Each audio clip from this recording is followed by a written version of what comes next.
This is Vinod sir, and you are watching me on my channel Riddles Coaching Classes. And today we are going to start new topic of 12th commerce, reconstitution of partnership. So first of all, reconstitution of partnership means what? Reconstitution of partnership का क्या मतलब होता है? Why partnership firm is getting reconstituted?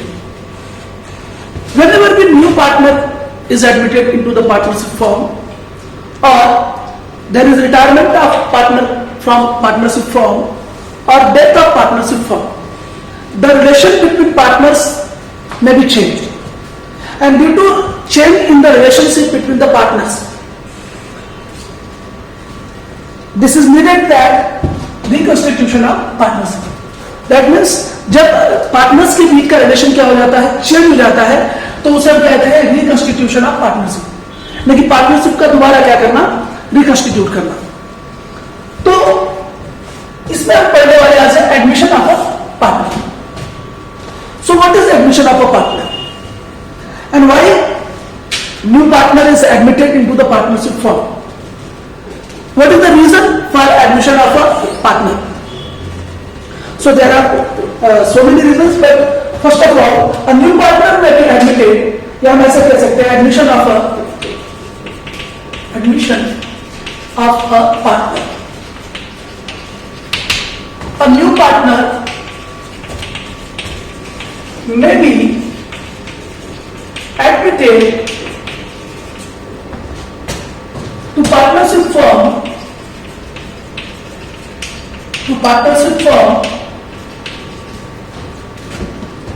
by taking consent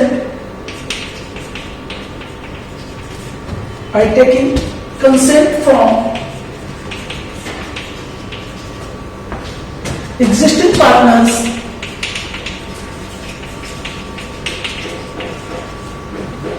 as per Partnership Act 1932. As per Partnership Act 1932.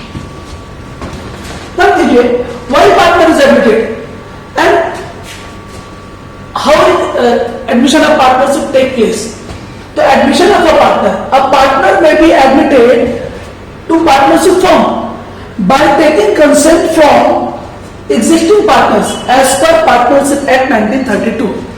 यानी partnership act 1932 के अंदर ये mention है कि किसी भी नए पार्टनर को अगर पार्टनरशिप फॉर्म में इंट्रोड्यूस करना है या पार्टनरशिप फॉर्म में लेना है, तो जो एग्जिस्टिंग पार्टनर्स हैं, जो पहले से मौजूद है पार्टनरशिप फॉर्म में, उनका कंसेंट लेना, उनका विचार विमर्श करना, उनका मंजूरी लेना बहुत जरूरी है। अगर जो पहले से एग्जिस्टिंग पार्टनर्स हैं, उनके बिना कंसेंट के तो हम नए पार्टनर को पार्टनरशिप फॉर्म में इंट्रोड्यूस नहीं कर सकते।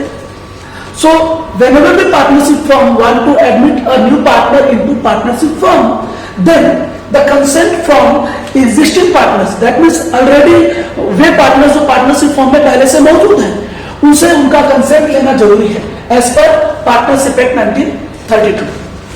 तो ये बात हो गई कि पार्टनर्स का एडमिशन कैसे होगा। इसके बाद रीजन फॉर एडमिशन। रीजन क्या है? रीजन फॉर एडमिशन, हम नए पार्टनर को पार्टनरशिप फॉर्म में क्यों एडमिट करेंगे, या पार्टनरशिप फॉर्म नए पार्टनर को क्यों अलाउ करेंगे? हमारा अगर दो लोगों का बिजनेस बहुत अच्छा चल रहा है, दो लोग बहुत अच्छी तरह से इनकम अर्न कर रहे हैं, हम अच्छे से प्रॉफिट शेयरिंग एंजॉय कर रहे हैं, तो मैं तीसरे व्यक्ति को क्यों पार्टनरशिप फॉर्म में लूंगा? क्या रीजन है? मान लिया जाए भाई हम दो पार्टनर मिलकर 100 रुपीज कमा रहे हैं और 50-50 बांटते ले रहे हैं, मस्त 50-50 एंजॉय कर रहे हैं।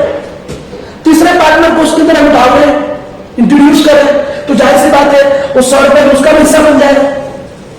कल को हमें क्या मिल जाएगा, फिर 33.33 रुपीज मिलने लगेगा। तो मुझे बताइए ये क्या हो जाएगा? तीसरा पार्टनर आने से क्या होगा, 100 रुपए 3 जगह डिवाइड हो जाएंगे ना। पहले से 2 पार्टनर एंजॉय कर रहे थे इसको, तो आराम से उनको ज्यादा मिल रहा था, लेकिन नया पार्टनर क्यों एडमिट करेंगे पार्टनरशिप फॉर्म? जाहिर सी बात है पार्टनरशिप फॉर्म को और एडिशनल कैपिटल की जरूरत होगी।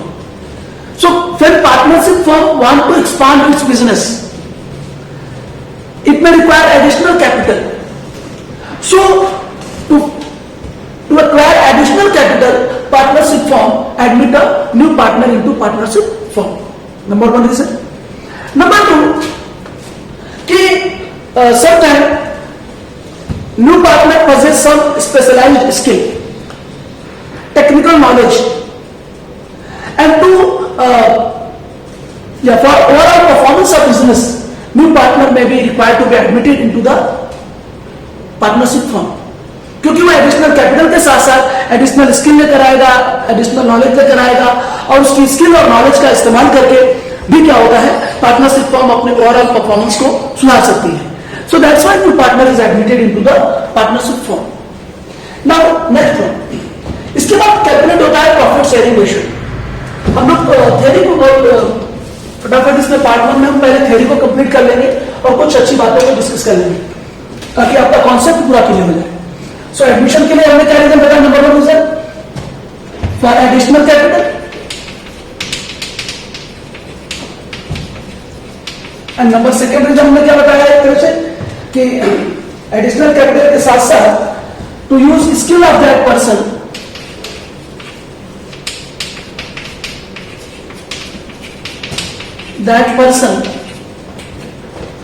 to improve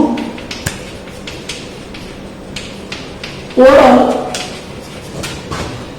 performance of the firm,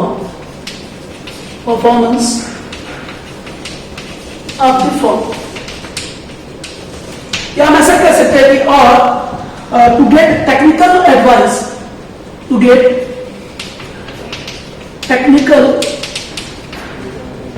advice, or knowledge from new partner. So this is the reason why partner is admitted into the partnership firm. अब हम डिस्कस करने वाले हैं सबसे इंपॉर्टेंट कॉन्सेप्ट कि प्रॉफिट शेयरिंग रेशियो क्या है. Profit sharing ratio,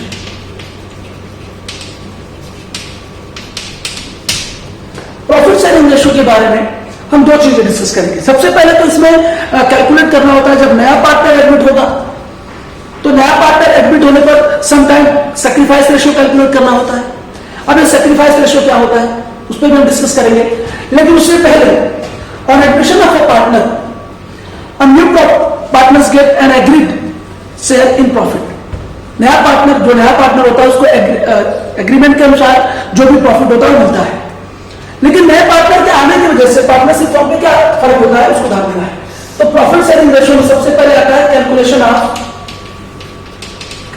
of new profit sharing ratio.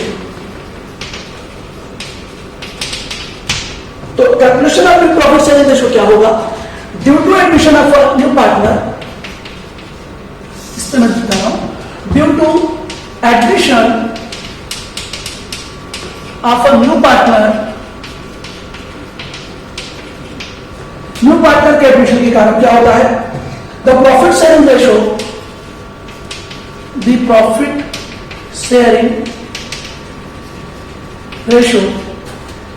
Of old partner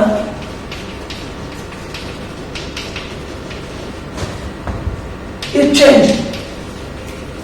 जैसा मैंने आपसे पहले कहा कि अगर दो पार्टनर पार्टनरशिप फॉर्म में हैं, अगर उनका समझे रेशियो दिया हुआ इक्वल, तो 50-50 वो एंजॉय कर रहे हैं. लेकिन अगर नया पार्टनर उसमें डाल दिया जाए, उसको भी अगर उनके इक्वली दिया जाए, तो फिर वो क्या हो जाएगा, 3 जगह पे एक हिस्सा बढ़ जाएगा. तो जाहिर सी बात है जो ऑलरेडी जो एग्जिस्टिंग पार्टनर है उनके रेशियो में रिडक्शन आएगा. तो यहाँ पर क्या कहता है, the profit sharing ratio of old partner is change. जब नया पार्टनर आएगा इंट्रोड्यूस होकर तो ओल्ड पार्टनर का प्रॉफिट शेयरिंग रेशियो क्या हो जाएगा, चेंज हो जाएगा. लेकिन ठीक है, मैं यहां पर सैक्रिफाइस रेशियो क्यों देता हूं? तो ध्यान दीजिए, सबसे पहले sacrifice ratio.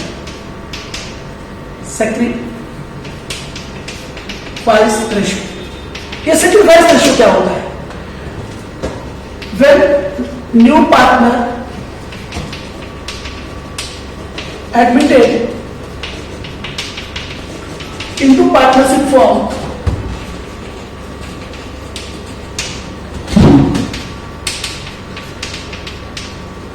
old partners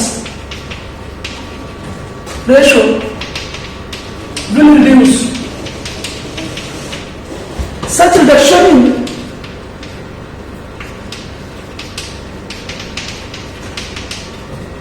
such reduction in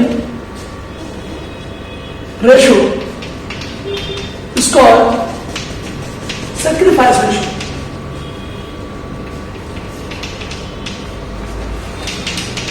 बहुत सिंपल मीनिंग इधर sacrifice ratio. What is sacrifice ratio? When new partner admitted into partnership firm, जब पार्टनरशिप फर्म में नया पार्टनर क्या होगा, एडमिट किया जाएगा, old partners ratio will reduce. Old partner का रेशियो क्या हो जाएगा, रिड्यूस हो जाएगा. Such reduction in ratio is called sacrifice ratio. जब ओल्ड पार्टनर के रेशियो में जो रिडक्शन होगा, उसी रिडक्शन को हम कहते हैं सैक्रिफाइस रेशियो. लेकिन ओल्ड पार्टनर जितना हिस्सा छोड़ देंगे, उतना ही हिस्सा मिलेगा नए पार्टनर को. तो जाहिर सी बात है, ओल्ड पार्टनर जो सैक्रिफाइस करेंगे वो जाएगा किसको, न्यू पार्टनर को. तो ओल्ड पार्टनर का जो सैक्रिफाइस होता है वही न्यू पार्टनर का शेयर होता है. तो वेरी सिंपल ये है कि सैक्रिफाइस रेशियो क्या है. अब ना यहां पर पेयर कॉमर्स ने आपको बता दूं, अब हम न्यू रेशियो के बारे में बात करेंगे. तो न्यू रेशियो कैलकुलेशन किस पर डिपेंड करता है. Calculation of new ratio depends upon the sacrifice ratio. तो यहां पर ध्यान देना, calculation of new ratio, calculation of new ratio. So just calculation of new ratio. So guys, calculation of new ratio is the important part. But calculation of new ratio is depend upon whether the sacrifice ratio is given in the problem or not given in the problem. So हम यहाँ पे लेंगे क्या, if number one case, if sacrifice ratio is given. जब sacrifice ratio problem में दिया रहेगा, तब न्यू रेशियो कैसे कैलकुलेट करेंगे. तब होगा new ratio is equals to old ratio minus sacrifice ratio. बहुत ध्यान से, बहुत सिंपल है ये. Whenever the sacrifice ratio is given in the problem, then we have to calculate new ratio as equal to old ratio minus sacrifice ratio. तो याद रखिएगा, हम शॉर्ट में से लिख देते हैं new ratio is equals to old ratio minus sacrifice ratio. ये याद रखना आपको है. ये कब करेंगे, जब सैक्रिफाइस रेशियो प्रॉब्लम में दिया रहेगा. Now second case, when sacrifice ratio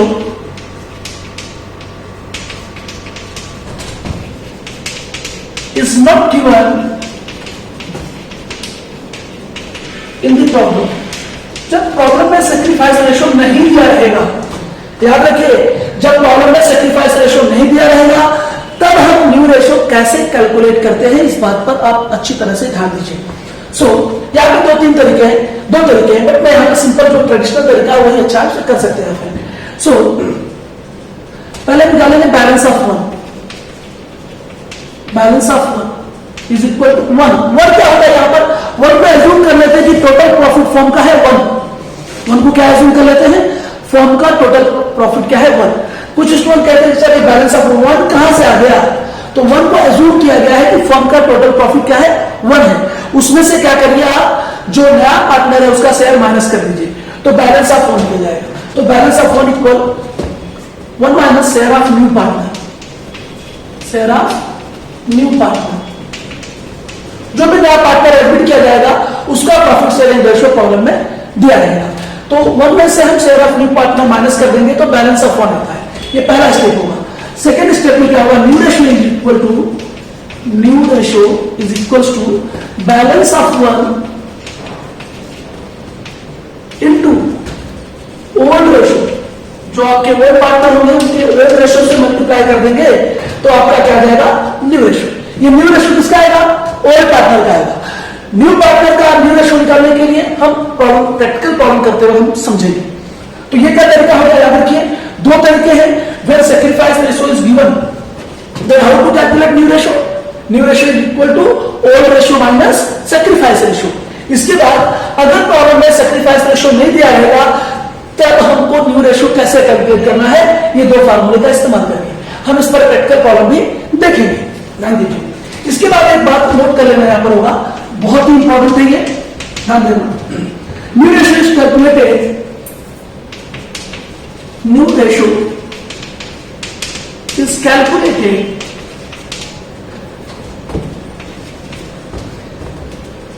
following two cases, in following two cases.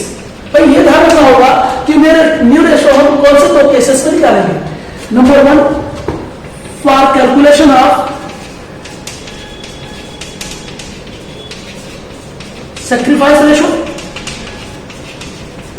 number 1, and number 2 for adjustment of capital, for adjustment of capital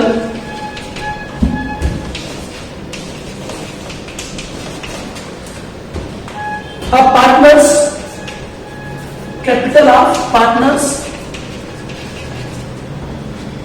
according to new ratio, according to new ratio. और एक और case निकालते हैं, whenever भी goodwill of partners is return of, जब partner का goodwill return of हो जाता है, एक रिटर्न ऑफ होता है और एक होता है विड्रॉन। तो जब पार्टनर का गुडविल रिटर्न ऑफ होगा या विड्रॉन होगा उस केस में भी, बट यहां पर दो इंपॉर्टेंट केसेस में आपको क्या निकालना होता है, न्यू रेशो कैलकुलेट करना होता है। अब हम आगे देखेंगे। नाउ अब हम देखेंगे सैक्रिफाइस रेशो।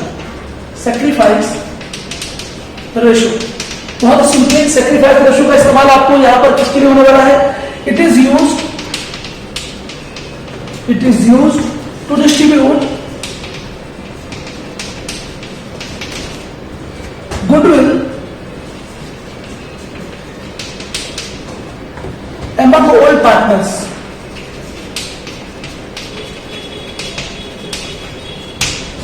ज्यादातर सैक्रिफाइस रेशो का इस्तेमाल किसलिए किया जाता है, distribution of goodwill among all partner. All partner में गुडविल को डिस्ट्रीब्यूट करते वक्त सैक्रिफाइस रेशो का हम क्या करते हैं, इस्तेमाल करते हैं। और सैक्रिफाइस रेशो कैलकुलेट करने का formula, sacrifice ratio is equal to old ratio minus new ratio, minus new ratio. ये तो सिंपल फार्मूले में जो हमने डिस्कस किया कि पार्टनर को क्यों पार्टनरशिप फॉर्म में एडमिट किया जाता है। इसके बाद हमने देखा कि न्यू पार्टनर के आने की वजह से जो ओल्ड पार्टनर का जो प्रॉफिट शेयरिंग रेशो होता है वो रिड्यूस हो जाता है। तो जितना रेशो रिड्यूस होगा उसको हम सैक्रिफाइस रेशो कहते हैं। इसके बाद हमने देखा कि सैक्रिफाइस रेशो दिया रहेगा तो हमें न्यू प्रॉफिट शेयरिंग रेशो कैसे कैलकुलेट करना है। फिर हमने देखा कि सैक्रिफाइस रेशो नहीं दिया रहेगा तो न्यू प्रॉफिट शेयरिंग रेशो कैसे कैलकुलेट करना है। फिर हमने देखा न्यू प्रॉफिट शेयरिंग रेशो कब कैलकुलेट करते हैं। उसके बाद हमने देखा सैक्रिफाइस रेशो। तो ये मेन पार्ट इसके ऊपर। अब हम इसके बाद नेक्स्ट वीडियो में पार्ट 2 में जब आएंगे तो आप लोग को new profit sharing ratio calculate करना सिखाएंगे। इसके बाद सैक्रिफाइस रेशो कैलकुलेट करना सिखाएंगे। कुछ 2-4 हम प्रैक्टिकल प्रॉब्लम्स में करेंगे ताकि आपको ये रेशो कैलकुलेट करना अच्छी तरह से आ जाए। Till then have a nice day and take care. Please do take care of yourself. And आपने जितने लोगों ने अभी तक वीडियो को लाइक नहीं किया, लाइक करें, कमेंट करें, सब्सक्राइब करें और हमें मोटिवेट करते रहें ताकि हम आपके लिए पूरा टॉपिक कवर करने की कोशिश करें। आपका बहुत बहुत धन्यवाद। Thank you.